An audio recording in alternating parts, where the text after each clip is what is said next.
Until now ay may contact pa rin kami. Pero I'll stand my ground. Sinabi ko sa kanya na ayokong maging kabit. Na kailanman ay di magiging kabit. I know the feeling of betrayal. Nakakamatay, nakakabaliw, nakakawala ng motivation. Ika nga, di ka magiging kabit kung di mo gusto.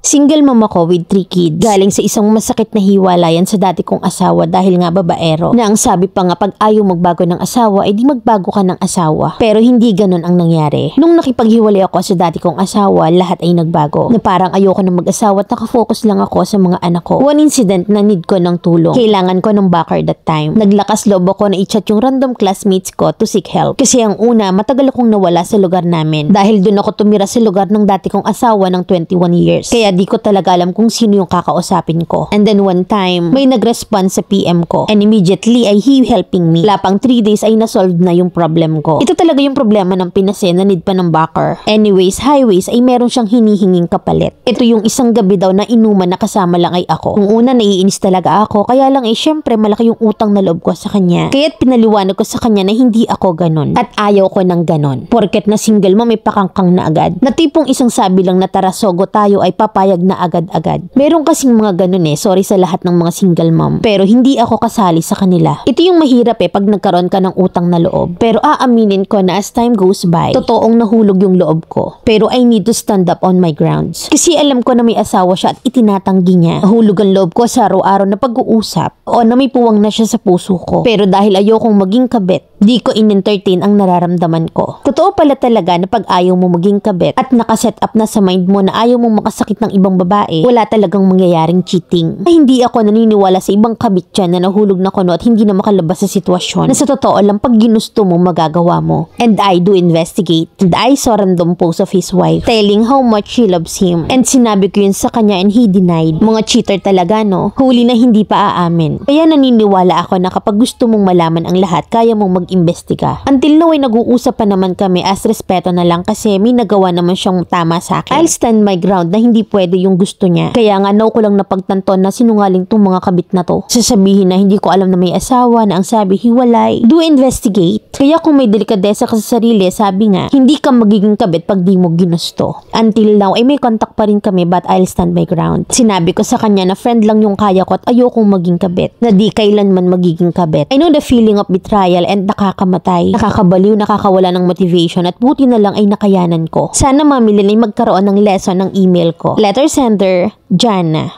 Pwede nga. Joke lang. Tunay naman na kung ayaw mo maging kabit, maraming way para di ka maging kabit. Now for addition, una wag kang makipag-contact lalo't alam mong may feelings ka. Tsaka stop ka dun sa walang katapusang pakikisama kasi gamit na gamit yung wordings na utang na loob. Ikatlo na nalaman mo about his wife and sinungaling pa, kaya cut-ties. At yan ang iwasan mo na humingi ng favor sa lalaki. Tapos ganyang sosolohin ka ang kapalit. Pero magaling ka sa part na nag-imbestiga ka talaga. Kaya lang alanganin ka sa akin sa hindi mo rin matantanan. Na gustong ilaban pero may pag-aalinlangan na gusto ng cha-cha-cha. Lalo na't may mutual understanding. Baka lang kasi pagtagal bumigay ka pa. Sayang naman yung effort mo para di ka maging kabit. Diba?